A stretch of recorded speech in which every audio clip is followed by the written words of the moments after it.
So traveling to Europe in the summer is an absolute nightmare. And people will pay thousands of dollars to come to a country and then tolerate things that they'd never put up with at home, like unnecessary traffic jams, hordes of people, massive lines to get into an overcrowded cafe, and yet you're doing all of this in a heat wave. By noon most of the days, it's 30 degrees Celsius. I live here in France and I love it, but coming here as a tourist is a much different experience than living here. And as amazing as France is, it's also polarizing. You either love it or you hate it. I haven't met too many people that are ambivalent about France. And of course, I realize that travel can be so many things, from transformative to forgettable. And I'm making this video to help you avoid those forgettable trips. So my advice is don't come here in the summer unless you know what to expect. And my reasoning behind this opinion is that I've noticed that everybody does the same thing. Everybody wants to come down to the south of France and go to the beach. Well, guess what? It's packed. Everybody wants to go to Paris and stare at the Sacré-Cœur or the Eiffel Tower or the Mona Lisa. Guess what? It's packed. Here's a crazy thing about Paris. 2 million people live there, but 60 million people pass through it every single year. That's insane. That's definitely recording, right? Now, of course, Paris is shut down in August and everyone comes to the south of France. And like economics dictates, wherever the crowds move, so do the prices. So you end up paying extortionate rates for food, travel, lodging, and it's not like the service behind those prices is getting any better. Case in point, so many restaurants close down in Paris over the summer. And the ones in the south are absolutely packed.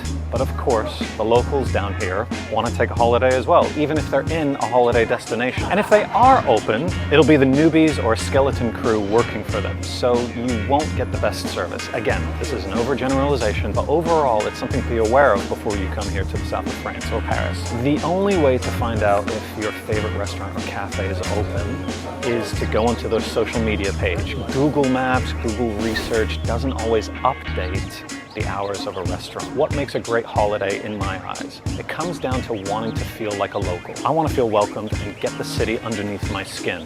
Having long lunches, leisurely strolls, and getting into the rhythm of the city. And I don't want to do a whistle-stop tour of all the big sites that were marketed to me. I want to slow things down, form my own perspective, and also submit to the mindset of a city. I'd actually prefer to spend more time in one location than jam-pack 5 different destinations into a 2-week trip. The latter way of travel makes me feel like a stone skipping on the surface, and I'd prefer to sink into the culture. There's like people staring at me, but I don't give a shit. Europe shuts down in August. Everyone takes their holiday at the same time. It's like a mass migration out of work and into leisure. So if you're hoping to serendipitously run into a Parisian local or a French local and strike up a camaraderie and feel like, I guess, Owen Wilson at Midnight in Paris, it's not gonna happen in August, and it's most certainly not gonna happen in Paris. Now, it's not actually hard to beat the lines, headaches, and stress of travel. My recommendation is to come off-season. Go to the south of France in late autumn. It's absolutely gorgeous here.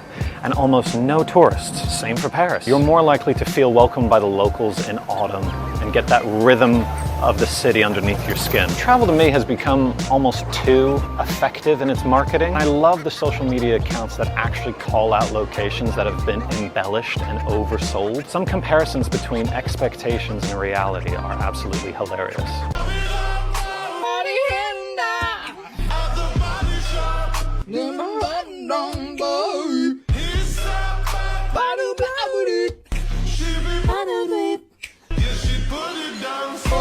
I think tourism markets itself as a way to solve all your problems, or perhaps at least escape them. But they say that wherever you go, you're bringing yourself along. You're not going to suddenly be someone new when you arrive in Rome. You still hate the same things and love the same things you did at home.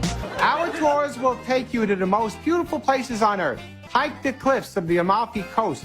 Do this, I don't know. But remember, you're still gonna be you on vacation.